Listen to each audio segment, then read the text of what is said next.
বিসমিল্লাহির রহমানির রহিম।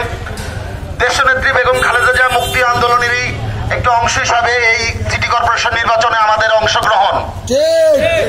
আমরা এই সিটি কর্পোরেশন নির্বাচনে অংশগ্রহণ করেছি দেশনেত্রী বেগম খালেদা জিয়াকে মুক্ত করার জন্য। আজকের প্রচারণায় সভাপতিত্ব করেন আজকের 26 নম্বর ওয়ার্ডের সমন্বয়ক সাবেক এমপি, চাঁদপুর থেকে বারবার নির্বাচিত সাবেক এমপি, বিএনপির অর্থ বিষয়ক সম্পাদক জনাব হারুনুর রশিদ হারুন ভাই। আরো উপস্থিত ছিলেন স্বেচ্ছাসেবক দল কেন্দ্রীয় কমিটির সংগ্রামী সভাপতি, দেশনেত্রী মুক্তি আন্দোলনের অগ্রণী সৈনিক শফিউল বারী বাবু ভাই।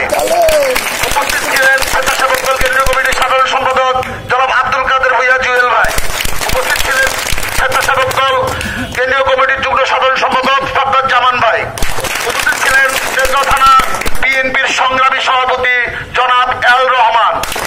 যার কথা বলতে হয়, যার অনেক সহযোগিতা পেয়েছি, স্বেচ্ছাসেবক তেজগাঁও থানা বিএনপির সংগ্রামী সাধারণ সম্পাদক জনাব মোহাম্মদ আলী ভাই। আর উপস্থিত আছেন 26 নম্বর ওয়ার্ড বিএনপির জনাব সাফিজ ভাই।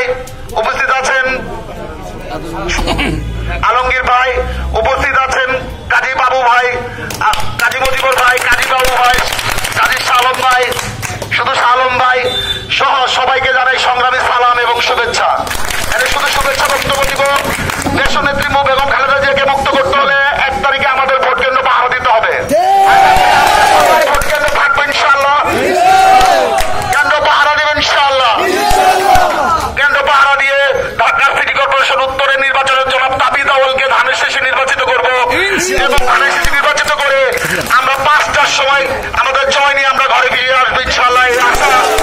এই আশা এবং প্রত্যাশা ব্যক্ত করে সবাইকে ধন্যবাদ জানিয়ে আজকের প্রোগ্রাম এখানে সমাপ্তি ঘোষণা করলাম।